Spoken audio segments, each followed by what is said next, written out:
بسم اللہ الرحمن الرحیم۔ مطالعہ فقہ ہم کر رہے ہیں کہ جو اسلامک جورسپروڈنس ہے، جو مسلمانوں نے جو سوچا ہے، تو اس کی اسٹڈی کرتے ہوئے ہم سوشل سائنسز سے متعلق سوالات کر رہے تھے، لیکن پریکٹیکلی آپ نے سوچا ہوگا کہ سارے سوالات میاں بیوی سے یا فیملی سے متعلق ہی سوالات تھے۔ تو اب یہ اس کا آخری لیکچر ہے کہ مردوں اور خواتین کے ملاقات میں متفرق ایشوز جو انسان کے ذہن میں پیدا ہوتے ہیں تو اس سے متعلق ہے۔ یہاں پہ یہ ڈسکشن ختم ہو جائے گی، پھر ہم سوشل سائنسز سے متعلق کچھ اور سوالات پیدا ہو جائیں گے۔ مثال کے طور پر پولیٹیکل سائنسز کے اندر بہت سے سوالات وہ پیدا ہوتے ہیں کہ کیا درست ہے، یہ غلط ہے، یہ صحیح ہے، یا مثال کے طور پر آپ کو جنگ سے متعلق ایشوز بھی آ سکتے ہیں، پھر مسلمز اور نان مسلمز کے تعلقات کیسے ہونے چاہیے، اس طرح کے آ سکتے ہیں نا، تو وہ ہم اگلے لیکچرز میں کور کریں گے۔ تو آج یہ فیملی سے متعلق یہ آخری لیکچر ہے۔ اب یہ دیکھیے چھوٹے چھوٹے بہت سارے سوالات ہیں، مثلا یہ متع یہ جائز ہے یا نہیں، یہ کیا چیز ہے، پہلے اس کو سمجھ لیجئے گا۔ پھر اصل طریقہ تو یہ ہے نا کہ پہلے ایشو سمجھ لیں، پھر غور کیجئے گا۔ کیا فون اور آن لائن نکاح درست ہے یا نہیں؟ کیا نابالغ بچیوں کا نکاح جائز ہے یا اس پر حکومتی پابندی جائز ہے یا نہیں؟ کیا خواتین کا غیر محرم مردوں سے بات کرنا، یعنی غیر محرم سے مراد وہی کہ جو ان کا کوئی رشتہ دار نہ ہو، اس سے بات چیت درست ہے کہ نہیں؟ قرآن سے شادی یہ ایک پاکستان کے کچھ خاص قبائل میں اس طرح کا ایک حرکت ہوتی رہی ہے کہ معاذ اللہ قرآن سے شادی کر دی، یعنی اس لڑکی کی شادی ہی نہیں کر رہے کسی اور مرد سے۔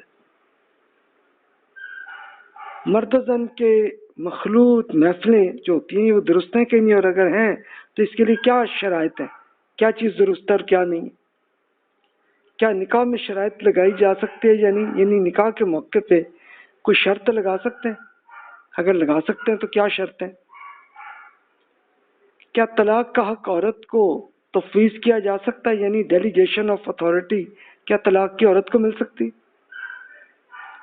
ایک آپ نے سنا ہوگا نکاح مسیحار، اب یہ کس قسم کا نکاح، تو یہ درست ہے کہ نہیں، اس کو ہم سوچیں گے ابھی۔ خیار بلوغ کے حق کا استعمال کیا ہے؟ خیار بلوغ ہوتا ہے کہ آدمی جب میڈیکل بلوغت پہ پہنچا ایک بچہ جو عموماً 18 ایئرس پہ ہوتا ہے یا اس سے کم یا زیادہ ہو، تو پھر اس کو کیا کیا اتھارٹی حاصل ہوگی اس بچے کو۔ خلا کن کن صورتوں میں کیا جا سکتا ہے اور کس میں نہیں؟ خلا وہ ہے کہ جس میں خاتون ریکویسٹ کرتی ہے شوہر سے کہ جی طلاق دے، میں نہیں رہنا چاہتی آپ سے، یہ خلا۔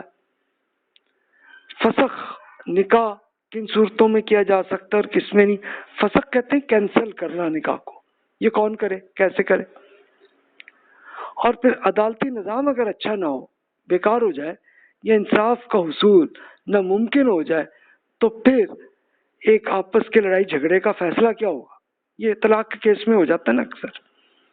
تو اس کے اب یہ کچھ سوالات عرض کر دی ہیں، اور بھی بہت سے آپ ایڈ کر سکتے ہیں اس میں، لیکن میں کچھ کے لیے آپ کی خدمت میں عرض کر دیتا ہوں۔ تو اس سے بیسیکلی مقصد کیا ہے کہ آج کے زمانے میں جو ایشو آتے ہیں تو ان ایشوز کو ریسرچ کیسے کریں، یہ وہ اجتہاد کا طریقہ ہے کہ پہلے تو آپ ایشو سمجھ لیں کیا ہے، قرآن اور سنت کی پوری سٹڈی کریں، اس میں آپ کو آ جائے گا یاد کہ یہ جناب اس سے متعلق ہے کوئی حکم ہے تو پھر وہ اللہ کا حکم ہے، پھر تو اس پہ عمل کریں، اور وہ نہیں ہے پھر احادیث میں بھی دیکھیں کہ رسول اللہ صلی اللہ علیہ وسلم سے کوئی ایسا کوشچن آیا ہے یا کوئی کیس اسٹڈیز ہے کہ نہیں ہے، وہ اگر ہے تو وہیں پہ آپ کو پتہ چل جائے گا کہ اللہ کیا چاہتا ہے، ویسا ہو تو اور نہ ملے تو پھر اب اسکالرز نے جو اس پہ سوچا ہے تو ان کی ریزنز کو ضرور پڑھ لیں کہ کس بیس پہ وہ فرما رہے ہیں، اور اسی بیسس پہ اختلاف آپ کو نظر آئے گا، اور اختلاف کی بیسس پہ آپ دونوں کی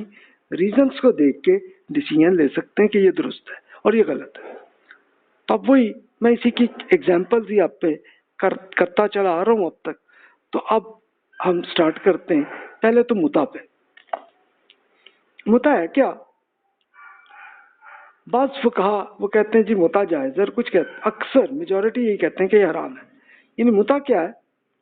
یہ ایک اس طرح کی شادی ہے کہ جو پہلے سے ہی طے شدہ ٹائم تک کی شادی ہے۔ مثال کے طور پہ آج آپ نے کسی لڑکی سے شادی کی اور طے کیا کہ جناب لیٹ سپوز آج ہے 18 اکتوبر 2020 آج، تو آپ نے ان سے طے کر لیا کہ جناب اب ہوگا کیا کہ جو 1 اکتوبر 2021 میں آپ پہ آٹومیٹیکلی نکاح ختم ہو جائے گا، یعنی آٹومیٹیکلی وہ آزاد ہو جائیں گی، وہ ختم۔ اب جو حضرات کہتے ہیں کہ جی یہ جائز ہے، وہ کہتے ہیں کہ جناب اس کے لیے آپ بے شک چاہے ایک دن کے لیے متع کر لو، چاہے آپ 1 گھنٹے کے لیے کر لو، تو یہ وہ کہتے ہیں۔ تو اب پہلے ان کی دلیل ہم دیکھ لیتے ہیں کہ جو جائز سمجھتے ہیں تو ان کی دلیل بیسیکلی قرآن مجید کی ایک آیت ہے، تو اس میں فرمایا گیا وَمَا اسْتَطَعْتُمْ بِهِ مِنْهُمْ فَآتُوهُنَّ أُجُورَهُنَّ فَرِيضَةً، تو ان میں سے جس کے ساتھ تم متع کرو تو ان کے لیے اجرتیں جو مقرر ہوں تو وہ ادا کرو، کہ جو ٹائم ہے وہ جو تم طے کیا تو بس اس پہ لازمی ان کو اجر، ان کو جو اماؤنٹ آپ نے طے کیے تو ان کو دیں آپ، وہ یہ کہتے ہیں۔ اب جو حرام کہتے ہیں تو وہ کہتے ہیں کہ جناب آپ کو اس آیت سے غلط فہمی ہوئی ہے، پوری آیت کو شروع سے آخر تک پڑھیں۔ یہ آیت نمبر 24 ہے سورۃ النساء میں، جس کی یہ بات ہے، تو پوری اس کو ہم پڑھ لیں۔ فرمایا بسم اللہ الرحمن الرحیم والمحصنات من النساء الا ما ملکت ایمانکم کتاب اللہ علیکم فوحل ما وراء ذالکم ان تبتغوا باموالکم محسنین غیر مصافحین فما استطعتم به منہن فأتوہن اجورہن فریضہ ولا جناح علیکم فیما تراضیتم به من بعد الفریضہ ان اللہ کان علیما حکیما۔ یعنی پوری آیت کا مطلب یہ ہے کہ وہ خواتین بھی آپ پر حرام ہے کہ جو کسی اور کے نکاح میں، سوائے اس کے کہ وہ جنگ میں آپ کی ملکیت میں آ جائیں، یعنی اس کو پھر یہ ہوتا ہے کہ جب جنگ ختم ہوئی تو وہ جو خاتون بھی اس جنگ میں ہو تو ان کا نکاح کینسل آٹومیٹیکلی ہو جاتا ہے، وہ ہو گیا تو اب آپ ان سے شادی کر سکتے ہیں۔ یہ اللہ تعالیٰ کا قانون ہے جس کی پابندی آپ پر لازم کی گئی ہے۔ اس کے سوا جو خواتین بھی ہیں ان کا مہر، یعنی وہ جو ٹوکن آف میرج ایک گفٹ کے طور پر آپ دیتے ہیں تو ادا کر کے اسے ساری عمر تک معاشی خدمت کے وعدے کے ذریعے سے انہیں حاصل کرنا آپ کے لیے حلال ہے، اور اس شرط کے ساتھ کہ آپ پاک دامن رہنے والے ہوں، نہ کہ بدکاری کرنے والے۔ پھر اس سے پہلے اگر مہر ادا نہیں کیا، جو فائدہ ان سے اٹھایا ہے ان کے صلے میں ان کا مہر انہیں ادا کرو، انہیں ایک فرض کے طور پہ مہر طے کرنے کے بعد البتہ آپس کی آزادی سے رضامندی سے جو کچھ طے کر لیں تو اس میں آپ پہ کوئی گناہ نہیں۔ بے شک اللہ علم اور حکمت جاننے والا ہے، کیونکہ اللہ کے جانتا ہے پوری آپ کے سینیریو کو، آپ کی نیتوں کو، آپ کے عمل کو۔ تو اس میں دیکھیے کہ اصل یہ جو ریڈ کلر میں خاص کی ورڈ ہے جس میں یہ اختلاف ہوا ہے، لیکن میجورٹی فقہا اس کو حرام کہتے ہیں، جس میں لفظ ہے فَمَسْتَطَعْتُمْ۔ تو جو کچھ اسکالر کہتے ہیں کہ نہیں جی یہ اس سے مراد متع ہے، فَمَسْتَطَعْتُمْ، تم متع کر لو، تو اس کے لیے پھر وہ میجورٹی فقہا وہ بتاتے ہیں کہ جناب مستطاعتم کا عربی میں مطلب یہ ہے سمپل کہ فائدہ اٹھانا۔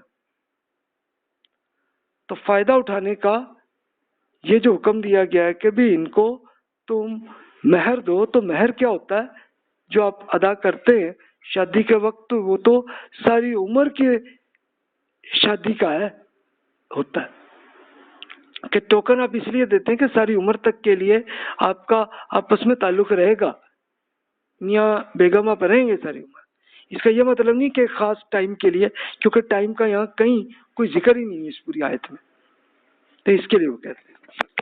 اب مزید دیکھ لیجئے دونوں کے دلائل۔ جواز کے قائلین پھر اس میں یہ کہتے ہیں کہ جی رسول اللہ صلی اللہ علیہ وسلم کے زمانے میں متع جائز تھا، یہ تو عمر رضی اللہ عنہ نے حرام کیا تھا، تو اس لیے یہ جائز ہے جی۔ اس کے لیے پھر جو میجورٹی فقہاء ہیں وہ پھر بتاتے ہیں، کہتے ہیں کہ جی دیکھیے شادی کے فائدے کا معنی یہ ہے کہ مرد اور خواتین مل کر رہیں اور اپنی اولاد کی خدمت کریں۔ رسول اللہ صلی اللہ علیہ وسلم سے پہلے بھی شریعت میں شادی کا معنی یہی تھا، اور شادی کے علاوہ کوئی تعلق حرام ہی تھا، جائز نہیں تھا۔ یعنی جاہلیت میں بھی لوگ متع جیسی حرکت کرتے تھے، لیکن اس وقت حکومت اتنی مضبوط نہیں تھی کہ اس میں کوئی ایکشن ہو۔ یعنی وہ یہی تھا، رسول اللہ صلی اللہ علیہ وسلم سے پہلے زمانے میں کوئی حکومت تھی نہیں عرب میں، یعنی ہر قبیلے کی بس اپنے علاقے تک کی حکومت ہوتی تھی، تو اس میں کوئی اتنا نہیں کرتا تھا۔ کسی نے وہ جناب کسی سے متع کیا، ہاں بھی 1 گھنٹے کے لیے یا 1 دن کے لیے تم سے شادی کی ہے، تو وہ کر کے وہ ختم آٹومیٹیکلی ہو جاتی، دونوں الگ ہو جاتے۔ یعنی یوں کہہ لیں کہ آپ ایک ٹائم کے لیے اکٹھے ہوئے، کچھ جو آپ سیکس اور دوسرا جو بھی کرنا ہے کیا، اور کر کے علیحدگی ہوگی، بات ختم۔ تو اس میں وہ کہتے ہیں کہ عمر رضی اللہ عنہ نے جائز کو حرام نہیں کیا تھا، بلکہ حرام پر حکومتی ایکشن کیا تھا۔ اگر وہ جائز کو حرام بنا دیتے تو سارے صحابہ کرام رضی اللہ عنہم ان سے اختلاف کرتے، لیکن کسی نے بھی اختلاف نہیں کیا اور سب نے اسے حرام ہی سمجھا۔ یعنی یہ اب پرانی جاہلیت کے زمانے میں بھی حضرت ابراہیم علیہ السلام کی شریعت کا بڑا حصہ چلتا تھا، اور اس پہ یہ شادی پہ تو ویلڈ تھا، چل رہا تھا۔ اب جو کوئی متع کرتے تو تھا، رسول اللہ صلی اللہ علیہ وسلم نے یہ نہیں کیا کہ اس کو کوئی جائز کر دیا، بلکہ اس کو کوئی ایکشن نہیں کیا، بس یہ کیا، اس لیے کہ ابھی حکومت بنی تھی، اور جب بنی رسول اللہ صلی اللہ علیہ وسلم کی پورے عرب میں، تو تب آپ کا انتقال ہو گیا۔ ابو بکر رضی اللہ عنہ کی حکومت بنی تو اس وقت مسلسل کرائسس کا پیریڈ تھا، کہ جس میں بہت سارے قبائل کے لوگوں نے بغاوتیں کی ہوئی تھی۔ ان کو سیٹل کرنے میں ہی ابو بکر رضی اللہ عنہ کرتے رہے، اور کرنے کے بعد وہ فوت ہو گئے۔ عمر رضی اللہ عنہ کے زمانے میں اصل میں حکومت سے ہی مضبوط ہوئی ہے، تو انہوں نے پھر ایک حکومتی ایکشن لیا تھا، یعنی یہ نہیں کہ کوئی جائز کو حرام کیا تھا، بلکہ یہ کیا۔ پھر ایک اور حدیث میں بیان کرتے ہیں، علی رضی اللہ عنہ بیان کرتے ہیں کہ رسول اللہ صلی اللہ علیہ وسلم نے غزوہ خیبر کے دن خواتین سے متع اور پالتو گدھوں کے گوشت کو حرام کر دیا تھا۔ یعنی یہ بھی تھا کہ وہ اصل میں جو شریعت چلی آ رہی ہے وہ تورات میں بھی یہی حکم ہے، اور اس سے پہلے ابراہیم علیہ السلام کی نے جو شریعت بیان کی تھی وہی تھا۔ تو رسول اللہ صلی اللہ علیہ وسلم نے غزوہ خیبر کے موقع پہ یہ پورا اس کا باقاعدہ اعلان کیا تھا، یعنی یہ نہیں تھا کہ وہ جائز تھا اس کو حرام کیا، بلکہ لوگوں کو ایکسپلین کیا تھا یہ مطابق حرام ہے۔ یعنی پریکٹیکلی ہوا کیا تھا غزوہ خیبر میں؟ واقعہ یہ ہوا تھا کہ غزوہ خیبر میں یہودیوں کے قبائل کے ساتھ جنگ ہوئی تھی، تو جس کے جتنے بھی جنگجو مرد تھے وہ سارے کے سارے اس جنگ میں مارے گئے تھے۔ تو بہت ساری خواتین جو ہیں وہ اب اکیلی تھیں، جو یہودی خواتین کی تھیں۔ تب جو بھی ابھی ایمان لائے تھے تو ان کو ایک آئیڈیا آیا کہ یار چلو مطابق تو کر سکتے ہیں تو کریں۔ تو اس کو رسول اللہ صلی اللہ علیہ وسلم نے روکا کہ نہیں بھائی یہ بھی حرام ہے، اس سے بچیں۔ اور پالتو گدھے یہ بہت تھے یہودیوں کے، اس سے بھی پتا کیا کہ بھائی یہ جو پالتو گدھے ہوتے ہیں یہ صرف سواری کے لیے ہوتے ہیں، یہ کریں آپ۔ ہاں یہ ہے کہ وہ گدھے کے جو جنگلوں میں رہتے ہو تو ٹھیک ہے، وہاں شکار آپ کر سکتے ہیں، مراد یہ تھی۔ یہ عرب میں عام تھا۔ اچھا، ابو ہریرہ رضی اللہ عنہ سے روایت ہے کہ رسول اللہ صلی اللہ علیہ وسلم غزوہ تبوک میں گئے، اور پھر آپ نے تثنیۃ الوداع پر اترے